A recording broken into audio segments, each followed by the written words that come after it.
antediluvianos. Bien, pues vamos por la séptima parte de los antediluvianos. Por fin han llegado los antediluvianos otra vez. Vamos a sacar una noticia aquí, donde vamos a ver cómo hay una presión contra la evolución. Veremos eso. El Confidencial. Dios está en racha, titulan. 30 científicos, entre los que se encuentran Richard Dawkins o Sir David Attenborough, han suscrito una carta en la que solicitan al gobierno de David Cameron que combata la enseñanza del creacionismo en las aulas británicas. Según los expertos, algunas fundaciones están abriendo la puerta a la difusión en las escuelas de la teoría del diseño inteligente, una doctrina que goza de gran predicamento en Estados Unidos y que no debería estar presente de ningún modo en las escuelas, y menos aún si se financian a través de fondos públicos. Para los firmantes, tales teorías no son más que la punta de lanza de un fundamentalismo religioso que amenaza la vida pública. Según Rafael Navarro Valls, ya sabéis que era un señor que estaba precisamente de vocero en el Vaticano, catedrático de Derecho Canónico de la Universidad Complutense de Madrid, esa opinión suele proferirse desde el fundamentalismo laicista. Dice, es una calificación que nace de la ignorancia, ya que las teorías comúnmente aceptadas tampoco son tan sólidas como se pretende. Si, como se ha dicho, se tardaron unos 2 millones de años en manipular una piedra para construir una lanza y medio millón de años más para pintar unos bisontes en las cuevas, es solamente una teoría sujeta a comprobación decir que el azar produjo entre los años 12 a 15.000 a.C. un salto cualitativo que llevó al lenguaje en el hombre. Más razonable es entender, como ha dicho el Papa Ratzinger, que si la evolución no va acompañada de una razón creadora, no es posible explicar el orden en este mundo. ¿Veis qué bien quedan ellos? Evolución con creación, todo mezcladito y patam, para adentro. En todo caso, el asunto del creacionismo pone de relieve hasta qué punto estamos viviendo nuevas expresiones de ese enfrentamiento entre ciencia y religión que tan presente estuvo en el debate público del siglo pasado. Para Santiago Collado, físico, filósofo y subdirector del Grupo de Investigación Ciencia, Razón y Fe de la Universidad de Navarra, algunas personas siguen viendo la religión como un problema para la ciencia, especialmente cuando hablamos de algunos asuntos controvertidos, como es la clonación. Sin embargo, es sencillo entender que no se trata de cosas incompatibles. Según Collado, que la teoría del diseño inteligente no debe ser estudiada en las escuelas como ciencia, no implica que haya de excluirse también la posibilidad de encontrar una explicación a nuestra existencia desde la religión. Tan desorientado es tratar de demostrar a Dios con una fórmula matemática, como decir que la ciencia demuestra por completo que Dios no existe. Los extremos se tocan. Para Navarro Valls, el diseño inteligente, que es una hipótesis defendida por algunos grupos de fundamentalistas americanos, no debe confundirse con el hecho de que la religión católica acepte un Dios creador y personal. También hay creyentes que aceptan las teorías evolutivas sin menoscabo de su fe. Pues qué difícil es hacer eso, ¿eh? Aceptar teorías evolutivas sin menoscabo de la fe. Sin embargo, no entiende que enseñar dicha teoría sea inconveniente, siempre que se haga con los naturales matices aclaratorios para no confundir o malinterpretar los términos del debate. A pesar de tales argumentos, no parece que dichas doctrinas vayan a hacer acto de presencia en las escuelas españolas, ya que nuestros gobernantes comparten el punto de vista adoptado por el gabinete de Cameron. Los británicos no aceptarán ninguna propuesta de academia o escuela privada encaminada a la enseñanza del creacionismo en el currículo científico o como alternativa a las teorías aceptadas, ya que entienden que las creencias religiosas no deben aparecer en el espacio público, especialmente cuando nos enfrentamos a un contexto social en el que las manifestaciones fundamentalistas están creciendo. Sobre todo, las que provienen del islamismo radical. Creer o no en Dios es algo personal y, por tanto, se trata de un asunto que debe permanecer en el entorno privado. Ya estamos viendo cómo van preparando los terrenos para encajar cosas inencajables. Sin embargo, para algunos creyentes españoles esa idea no es aceptable y está mucho menos extendida de lo que parece. En realidad, señala Navarro Valls, esa tendencia a excluir la religión del espacio público se da solamente en Europa y dentro de ella, solo en algunos países, cuya suma de poblaciones cabría cómodamente en un pequeño rincón del desierto del Sáhara.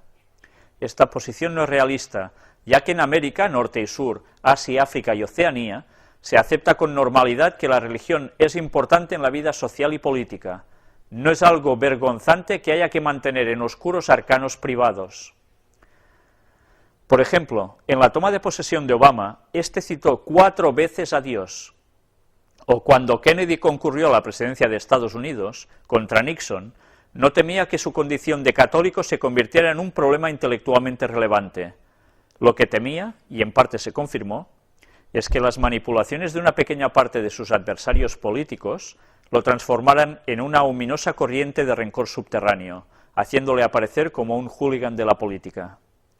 El problema para Navarro Valls es que vivimos en un entorno de macartismo religioso, que tiende a convertir en un leproso político al hombre con determinadas convicciones. La realidad es que en el siglo XXI, Dios está en racha. Vamos a ir viendo cómo los planteamientos que ellos dan es mezclar ciencia con creencia religiosa. Pero mirad qué bien se lo montan, que descartan la creación tal como aparece en el relato bíblico, con lo cual, si destrozan el relato del Génesis y aceptan que Dios interviene a través de la evolución en el sistema para crearlo todo, ¿qué se están fulminando automáticamente? El sábado. Porque el sábado fue el día de descanso de toda la creación, el 7º día. Las cosas no las hacen porque sí, todo tiene su propósito. Y bien, os había dicho en anteriores conferencias que iba a presentar 2 citas de Ellen White, de la profetisa, extraídas de unos escritos suyos, hechos importantes de la fe en relación con la historia de los santos hombres de la antigüedad, en 1864. Estas 2 citas tan polémicas marcaron un antes y un después en la interpretación de lo que pudo pasar antes y después del diluvio. Estas 2 citas han dividido incluso a los propios adventistas. Para querer interpretar cosas tal como ella no decía y quedar bien con los demás, tomaron cierta postura, que fue la mayoritaria. Nosotros vamos a ver, en lo que resta de conferencias, que creo que con otra más ya bastará, cómo se desarrolló esa polémica debido a sus declaraciones.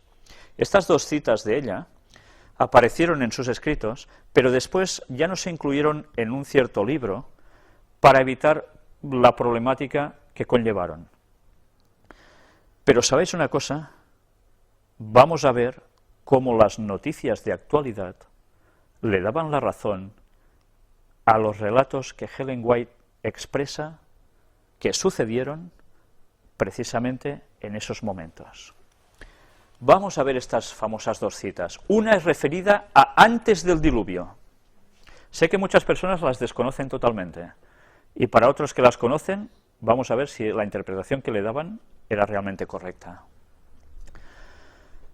Pero si hubo un pecado por encima de todos los demás, que hizo necesaria la destrucción de la raza humana por medio del diluvio, fue el vil crimen de la amalgama entre hombres y bestias, que desfiguró la imagen de Dios y causó confusión en todas partes. Dios decidió destruir esa raza poderosa y longeva que había corrompido su camino delante de él. ¿Nos estamos dando cuenta de lo que ella presenta aquí? Dios decidió poner punto y final en ese preciso momento de la historia, no solo porque eran malvados y ya está, que lo eran y muchísimo, sino porque además jugaron a hacer algo en concreto. Y ese algo en concreto era amalgama entre hombres y bestias, que como consecuencia de esa mezcla entre hombres y bestias, la imagen de Dios, con la cual nosotros fuimos creados, la imagen, ¿qué es la imagen? Lo que vemos, ¿no? Nuestra apariencia. Se desfiguró la imagen de Dios en el hombre y causó confusión en todas partes. Dios dijo, hasta aquí habéis llegado. Ellos habían jugado a ser Dios. Amalgama es una mezcla de factores distintos entre hombres y bestias. Esto es lo que trajo la gran duda a la escritura de este texto. Había personas que decían, amalgama entre hombres y bestias quiere decir que un hombre hace una aberración con una bestia y la bestia tiene pues un producto mezclado entre hombre y bestia. O al revés. O la mujer hace algo con una bestia y sale un engendro. ¿Se estaba refiriendo a esto el Ellen White? ¿O se estaba refiriendo al poder que tenía el hombre de manipular la genética, que es muy distinto? Vamos a ver otra cita, porque esto ha traído montones de discusión. La mayor parte de los adventistas del séptimo día actuales desconocen esta cita, por desgracia.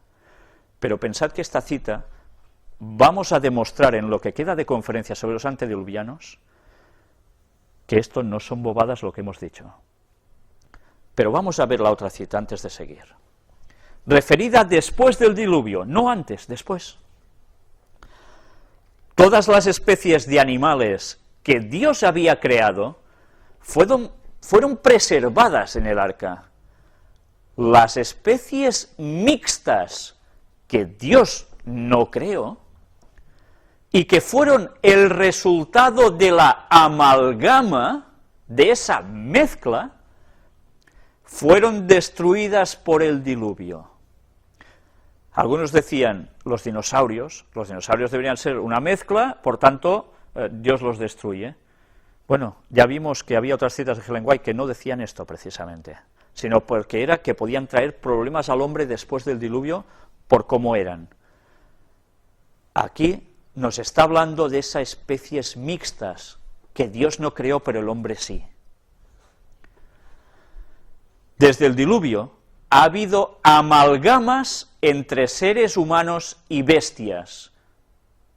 Después del diluvio, aún pudieron hacer amalgamas entre seres humanos y bestias, porque algo tenían aún de tecnología, algo sabían hacer aún, después del diluvio, que ya habían hecho antes del diluvio.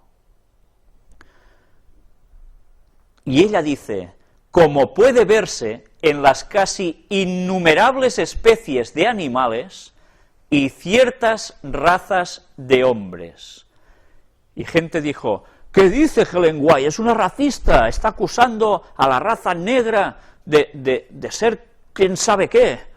Sí, hubo gente que hasta dijo esto, y que aún lo mantiene para acusar a Ellen White como falsa profeta. Ellen White no estaba diciendo esto. Nos estaba hablando de que sí que hay innumerables especies de animales que no son las que Dios creó como tal. ¿Dios creó toda la cantidad de perros distintos que tenemos ahora? ¿Verdad que no? Hubo un original, luego la cosa fue cambiando y ahora aún en día se manipulan entre razas para que salgan otras cosas. Pero esto iba más allá de una sola manipulación normal. Esto se dio ya después del diluvio. Y hasta ciertas razas de hombres. Vamos a ver un comentario más adelante de Uriah Smith, un comentador de los textos de Daniel y Apocalipsis especialmente, adventista, que es genial cómo interpreta las cosas y viendo cómo se siguen cumpliendo actualmente, a excepción de algunas pequeñas cosas. Este hombre quiso explicar qué había querido decir Ellen White, porque eran coetáneos, incluso él estuvo en su casa conviviendo con ella y con el marido, con James White, y explicó qué quería decir con esa mezcla también para razas de hombres. Lo veremos en su momento, pero desde luego, si yo ahora cortara aquí la conferencia, seguro que generaba ya un debate. Yo ya he explicado algo, luego iremos demostrando si lo poco que he explicado es demostrable con la fecha de hoy. Vamos a ir viendo cosas. Los humanos anatómicamente modernos se mezclaron en África con otros homínidos arcaicos.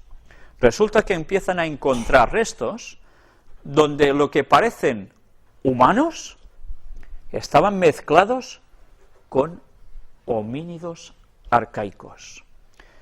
Están encontrando cosas que no terminan de cuadrarles. Amalgamas. Ellen White había hablado de amalgamas. Los recientes avances en biología molecular han permitido extraer el ADN de decenas de fósiles. Si se extrae el ADN, ¿para qué sirve? ¿Para qué puede servir extraer el ADN? ¿Para volverlo a hacer? ¿Para volverlo a manipular? ¿Volverlo a crear? Eso es lo que han estado buscando, conseguir ADN de estas cosas tan antiguas. ¿Con qué propósito? Ya iremos viendo poco a poco en esta conferencia y la siguiente el desarrollo de todos estos conceptos. Ahora vamos a hablar de mitología. ¿Sabéis? Cuando hablamos de mitología, a veces lo confundimos con leyendas. Las leyendas pueden ser cosas que verdaderamente son rollos patateros que alguien se ha inventado y ha colado bien. Pero la mitología está basada en hechos que llegaron a acontecer y que se han ido desvirtuando hacia otro foco, pero tienen una base original, concreta, cierta. ¿Por qué voy a hablar ahora de mitología aquí? Tened en la cabeza presente las dos citas de Ellen White, siempre con lo que vais a ver a partir de ahora ya en las conferencias. Todo esto son imágenes, ya veis, no son actuales, sino de imperios y civilizaciones muy antiguas.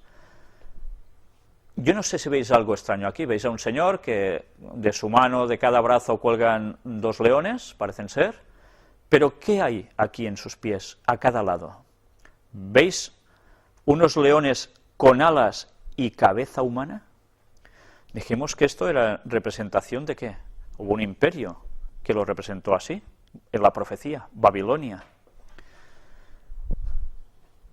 Esto era solo porque estas personas querían simbolizar su imperio con un gran poder como el león y con alas porque son muy rápidos conquistando y ya está. Sí, por supuesto. Pero esto respondía a mitología, a algo de un pasado remoto. Vamos a ir viendo más imágenes. No sé si veis aquí un hombre, también con un animalito colgando, y aquí que parecen que estén bailando los dos, no sé si un choti es un tango que deberían bailar, pero mirad la persona de la derecha.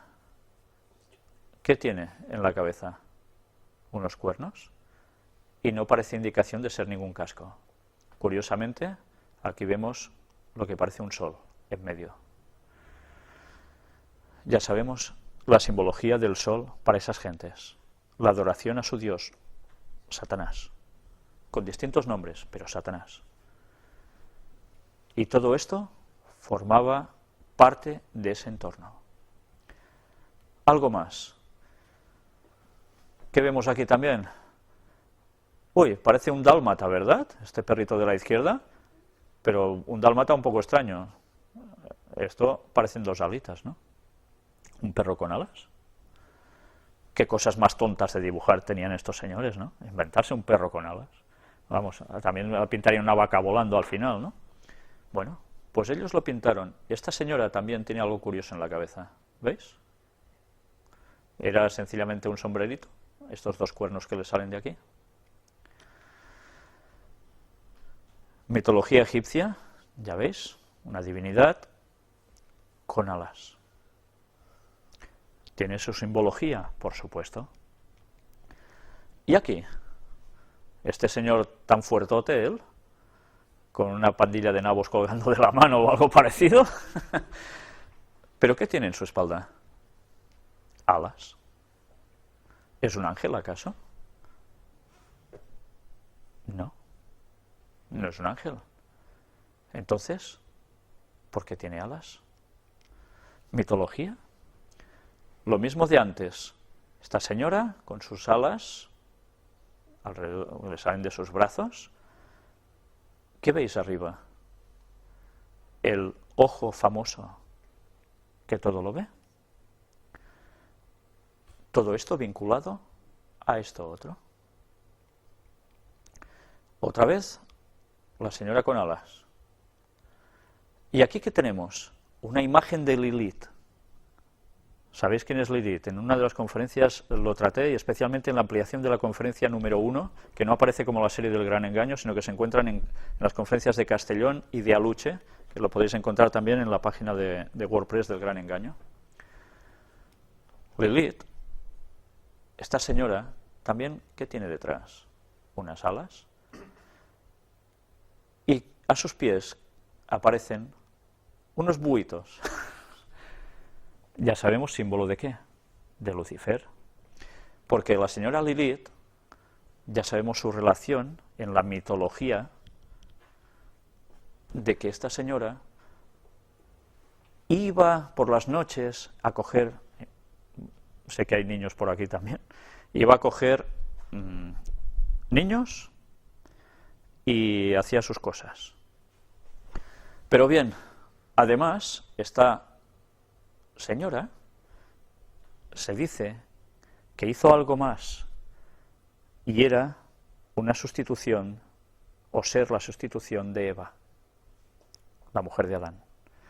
No voy a adentrarme en eso lo podéis encontrar en esa conferencia, pero si relacionamos una vez más, esta señora aparece con alas y al lado los símbolos para Lucifer.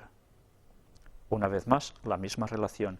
Cosas de mezclas extrañas con el personaje de Satanás. Una vez más, señora con alas, por si no habíais visto bastante.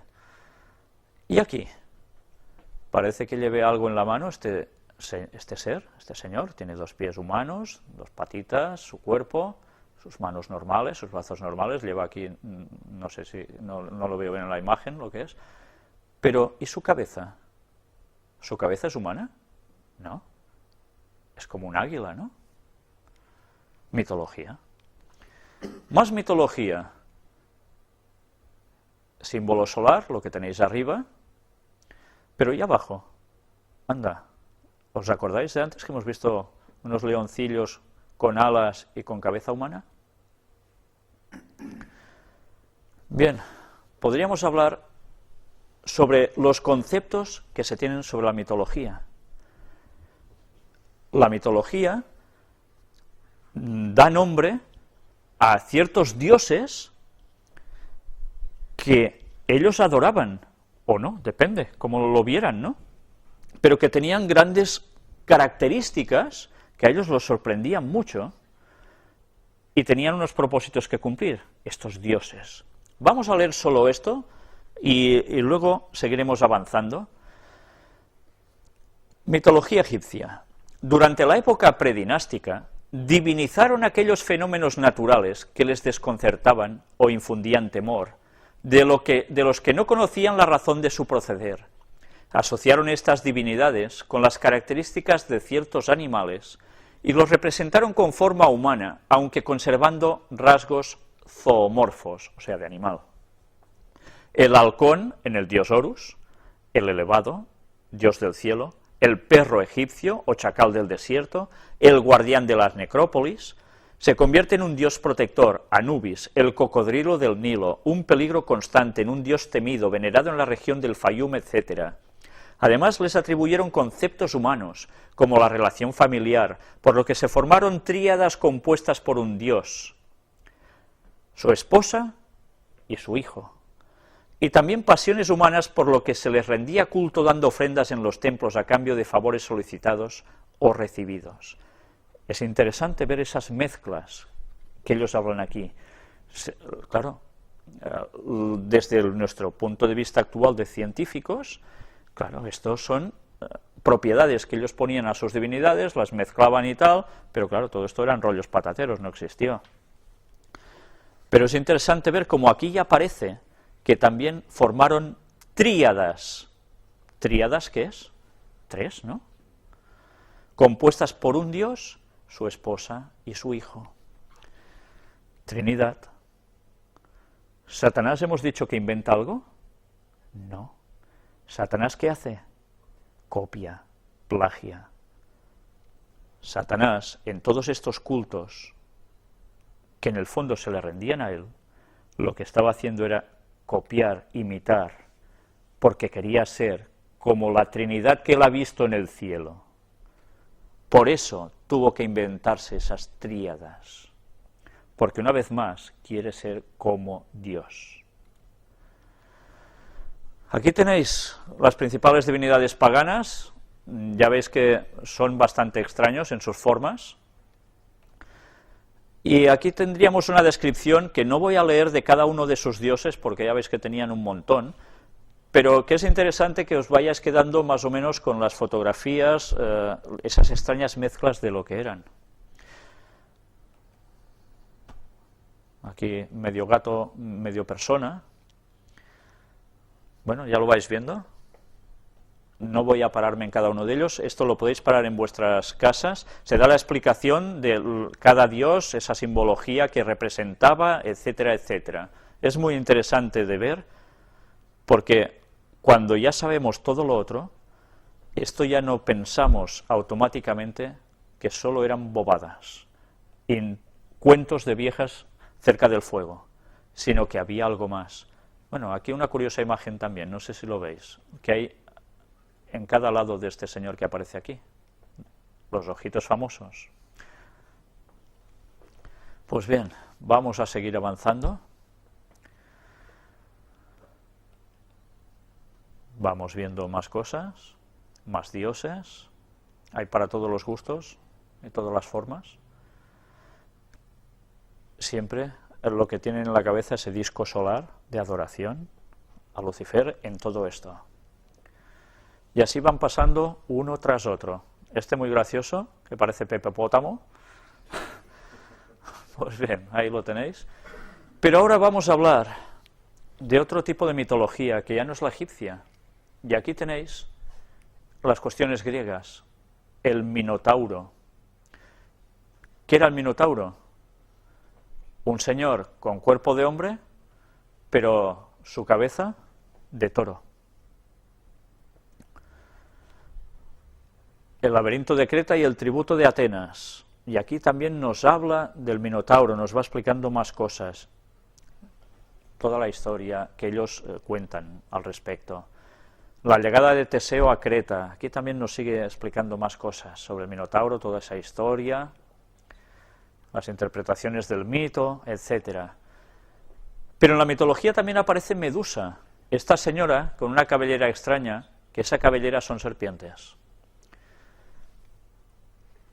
Y aquí el que se la carga. Pero bien, vamos a seguir. Una representación más. Y hay más. Pegaso, ese famoso caballo alado. Aquí tenéis toda la historia. Unicornios, esos animalitos con un cuerno muy prominente en su frente, que se les da aplicación también a cuestiones sexuales, etcétera, etcétera. Aquí tenéis toda la explicación. Las quimeras, eso que mostramos ya en una conferencia cuando hablamos de Notre Dame, no sé si la recordáis, que ya veis qué figuras tan extrañas, ¿no? Y había quimeras de extraños bichos con varias mezclas. Cíclope. ¿Os suena el Cíclope? Aparte del personaje de X-Men, de la Patrulla X famosa. Luego hablaremos también un poco de eso. Sirenas. Esos extraños cuerpos de mujer con cola de pez. Y ahora, después de dejaros con la mitología, uno puede pensar verdaderamente es que esta gente se les iba a la olla y se inventaban cualquier cosa. Pero la mitología, hemos dicho, tiene reminiscencias de un pasado concreto. Y cuando Helen White escribió eso, estaba describiendo una situación que se había dado en este mundo, que la ciencia ha pasado por alto, porque no le cuadra, pero que se produjo, al igual que todo el relato que nos describe sobre antes del diluvio. Pero ahora vamos a ver cosas que se nos dice ciencia ficción, películas, libros y demás, donde aparecen cosas como esto, El planeta de los simios, que no tuvo solo una película, sino varias secuencias, varias continuaciones, secuelas, sí, gracias. Supongo que todos la habéis visto, película muy conocida, Charlton Heston, interpretando a un señor astronauta que se va y cuando vuelve a la Tierra, él se cree que ha ido a parar a otro planeta y resulta que se encuentra unos simios enormes, súper fuertes, que hablan y que rigen a los hombres. Y eso da para muchas secuelas. Pero hay películas como esta otra, La invasión de los ultracuerpos,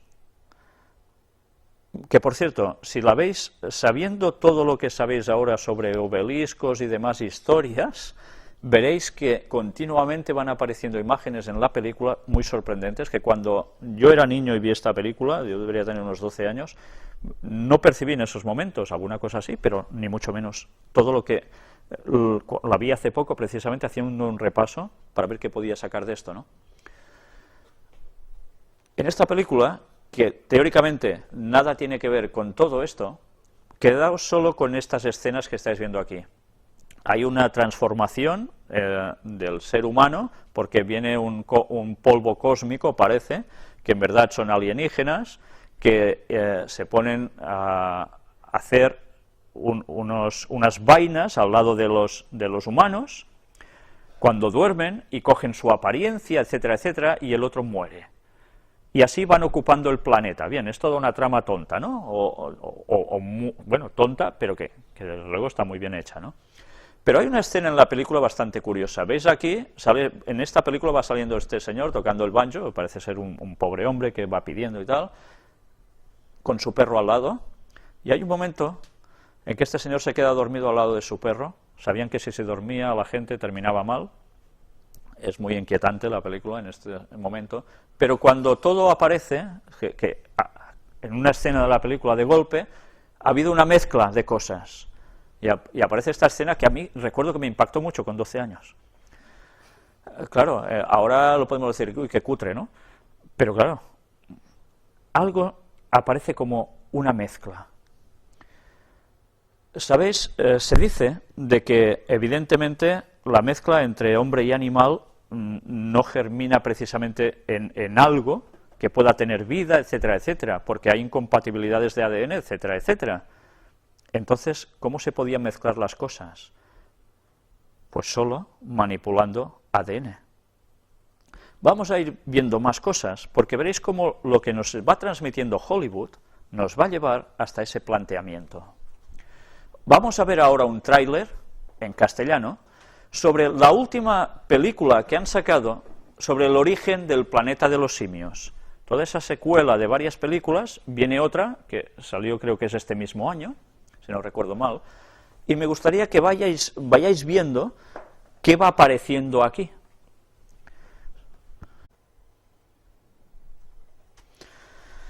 Si os habéis dado cuenta, aquí se habla ya de que hay una cierta manipulación, que provoca en esos simios que sean algo más que simios normales. Esto es ciencia ficción. ¿Sí? ¿Es ciencia ficción? Es curioso, y vamos a ir viéndolo a lo largo de estas charlas que quedan, cómo hay personas que están regulando a través de leyes que esto no se pueda llegar a hacer. El Vaticano ha sacado ya varios comunicados hablando sobre tipos de experimentos que pueden crear cosas extrañas. ¿Creéis que esto sale porque sí? ¿O esto se produce porque ya saben que eso se puede llegar a efectuar en un futuro? ¿O ya se puede llegar a efectuar ahora? Os vais a quedar sorprendidos cuando vayáis siguiendo toda la temática de la conferencia. Vamos a ver ahora el otro tráiler de la misma película en inglés, pero veréis que hay unas secuencias un poco distintas. Vamos a entrarla directamente. Si os habéis fijado, hay un momento, a partir de algunas escenas distintas, donde sale el letrero Evolution, evolución. Bien, quizás deberían percatarse los teóricos científicos de la evolución que muchas de las cosas que ellos encuentran y intentan dictaminar que eran ancestros del hombre, etcétera, etcétera, si supieran lo que Helen White escribió y lo que hemos venido mostrando en todas las conferencias, podrían darse cuenta de que hubo una amalgama entre hombres y animales que generaron especies extrañas. Y eso sí que no es ciencia ficción. Vamos a ir viendo aquí cómo explican la película. Es interesante porque cada una da matices distintos de cómo hay confrontaciones entre los seres humanos y este tipo de simios que mantienen una relación entre ellos. Claro, todo es ciencia ficción, pero ya sabéis que cuando Hollywood lanza los mensajes por algo es. Hay otra película muy curiosa, de Burt Lancaster, La isla del Dr. Moreau. Y es otra película muy curiosa, donde también se habla de una extraña mezcla entre seres humanos y animales. Y esto tiene sus años ya. Tenemos otra película, La mosca, no sé si recordáis, un científico que se quiere trasladar de un lugar a otro y lo hace con la desmaterialización y componiéndose en otro lugar. Y se le cuela una mosca dentro en ese momento y la que lía, ¿no? Ya os imagináis lo que sale. Pues bien, sale también una mezcla entre humano y mosca. Esta película ha tenido más versiones. Hay otra también muy curiosa, Los niños del Brasil, con Gregory Peck, Laurence Olivier y James Mason, donde un doctor nazi va a Brasil e intenta hacer algo ya, que en esos años chocó mucho cuando salió este libro y luego la película, que era precisamente hacer reproducciones de ciertas personas en concreto, incluso cuestiones o personajes como Hitler. Todo en plan reproducciones, ¿no? Clonaciones. Frankenstein también, o el moderno Prometeo. Esa extraña mezcla entre varias cosas y hacer una de sola. Es interesante, si podéis parar y leer en vuestras casas todos los argumentos, porque son muy interesantes para que empecéis a asimilar mejor una cosa con otra. Yo, por falta de tiempo aquí, evidentemente no puedo pararme a esto. Se hizo la película también, que también causó con Boris Karloff, el famoso Boris Karloff, estragos. Pero antes hemos hablado de ADN. Hubo una película que también nos hablaba de que en un cierto lugar alguien hizo algo con eso y empezó a crear, ¿qué? Dinosaurios otra vez, como los de antes. Y ya sabéis que toda la trama se lía con esto y van teniendo sucesión también estas películas. Pero el ADN, siempre el ADN ahí presente para manipular las cosas.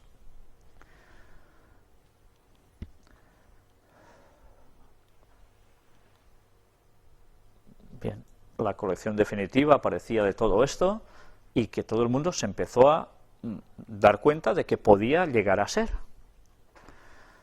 Ellos van preparando nuestras mentes a través de la ciencia ficción con cosas que tienen que ir aconteciendo. Y cuando nosotros vamos asimilando estos conceptos, lo vamos asimilando como algo normal. Había unos cómics de los cuales ahora se hacen película, como por ejemplo X-Men, que son también unos mutantes con poderes muy distintos. Ya no os voy a contar la película porque si no la habéis visto ya sabéis de qué va, y si no ya sabéis dónde podéis ir, a mí que me explicáis. Pero bien, ya sabéis que esto apareció también como cómics Marvel, de hace muchos años atrás, y ahora están triunfando en televisión personajes que tienen unas ciertas cualidades o capacidades porque también tienen mezclas extrañas. Bien, yo quería dejaros sencillamente con este concepto, del cual después nosotros iremos profundizando y mostrando también cómo la ciencia actualmente puede llegar a hacer lo mismo ya que el mundo antediluviano y el mundo justo posterior al diluvio. Los hijos de Adán parece ser que no entraron con una mano en cada bolsillo. Pues bien, quiero dejaros aquí para que tengáis presente esto y os vayáis preparando para la próxima conferencia, si Dios quiere, sobre los antediluvianos, en la cual espero terminar, a menos que las noticias nos vuelvan a desbordar. Muchas gracias por vuestra atención. Hasta la próxima.